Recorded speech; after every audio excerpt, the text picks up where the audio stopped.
प्रिय आत्मन, कल का दिन एक बड़ा विचित्र प्रकार का दिन रहा। शरीर तो कई दिन से मेरा उत्साहित नहीं है, सामान्य सा कष्ट है, कभी ऊपर कभी नीचे। लेकिन कल ये जो यंत्र है जिसके माध्यम से हम आपको ये संप्रेषित करते हैं, ये भी गड़बड़ हो गया। अब क्या गड़बड़ हो गया इसका विस्तार तो न मैं जानता हूँ न बता सकता हूँ। एक बहुत बड़ा इस संसार में आनंद का विषय परमात्मा ने मेरे साथ जोड़ दिया है और वो आप लोगों का संपर्क संबंध है।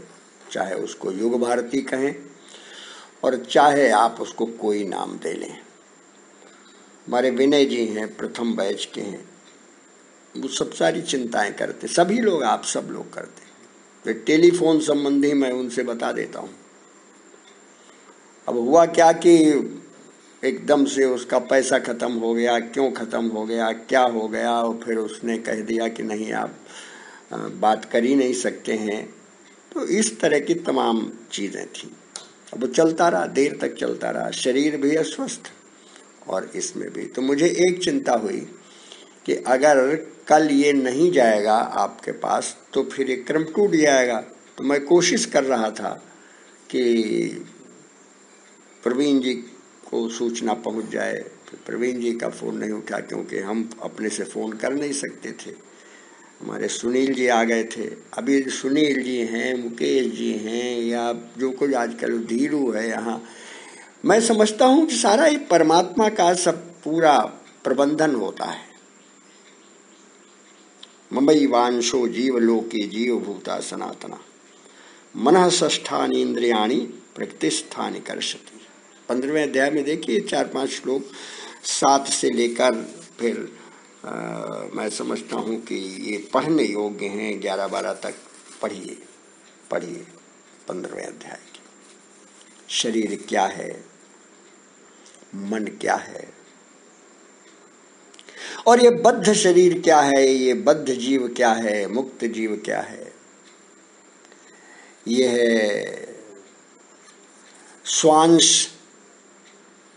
और विभिन्नांश। स्वांश क्या है,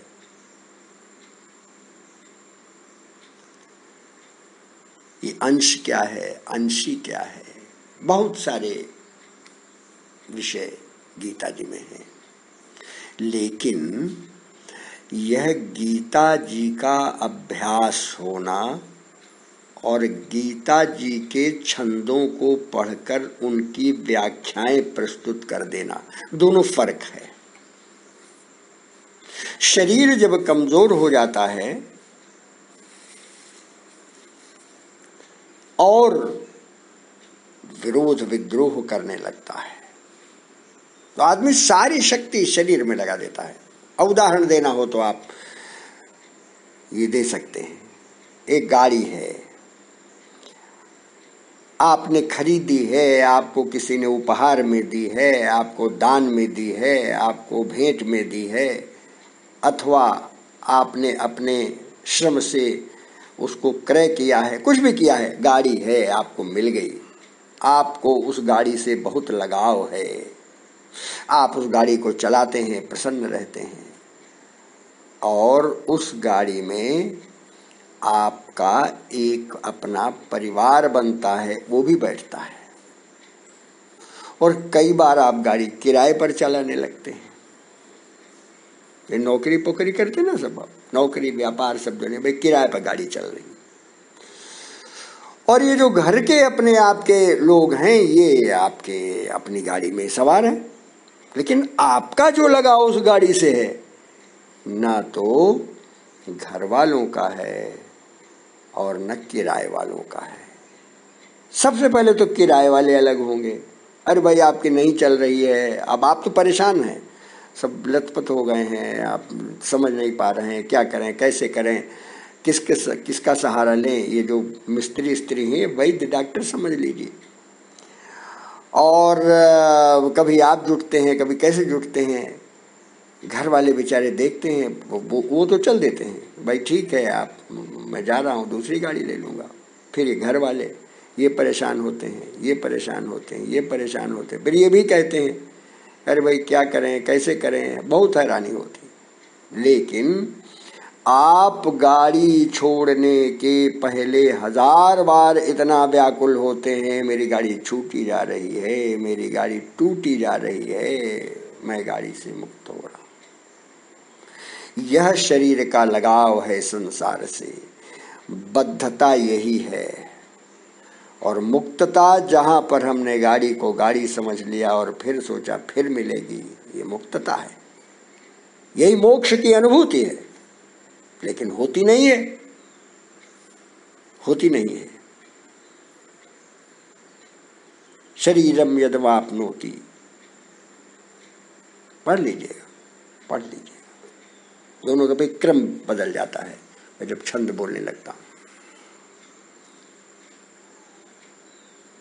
ऐसा सबके साथ है, लेकिन अनुभूति किसी किसी को होती है। तो कल ऐसा ही हुआ, यानी भौतिक, दैहिक और कुछ दैविक भी। पानी नहीं बरस रहा है, फसलें सूख रहे, नंद किशोर जी सूचना देते रहते हैं, वो धान बिगड़ रहे हैं, ऐसा हो रहा है, बाग में वो फिर से कीड़े लगने लगे हैं, उसमें वो स्प्रेइंग होनी है, तो फिर ये होना है, तो इसमें इतना पैसा लगेगा, फिर इसमें ऐसा होगा, फिर ये सब दैहिक, दैविक, भौतिक। और इसीलिए रोज हम लोग कहते हैं ओम शांति शांति शांति ही। परमात्मा से क्या मांगते हैं? तीनों प्रकार के तापों से मुझे मुक्ति मिले। इतना सब कुछ कल से आज तक, फिर औषधि और फिर ये आजकल रात में कुछ गले में खराश है, तो अब देखिए है छोटी सी चीज, गले में खराश है, तो जैसे आप लेटिए, आप क्या मैं लेटूं, तो उसमें वो ऐसा लगता है कि ये साफ हो जाना चाहिए, तो फिर कैसे साफ हो, तो फिर उठकर बैठते हैं तो नींद भंग होती है, तो फिर ऐसा फिर लगा कि नहीं कुछ लगता बुखार भी है, तमाम प्रकार के ऐसे विकार। लेकिन इस समय जब मैं बोल रहा हूं आपके साथ, तो शरीर को शरीर समझ में आ रहा है, ये शरीर है, ये गाड़ी है, ये ऐसा है, ये ऐसा है, ऐसा है। क्यों? क्योंकि इस समय मैं भाव जगत में हूं,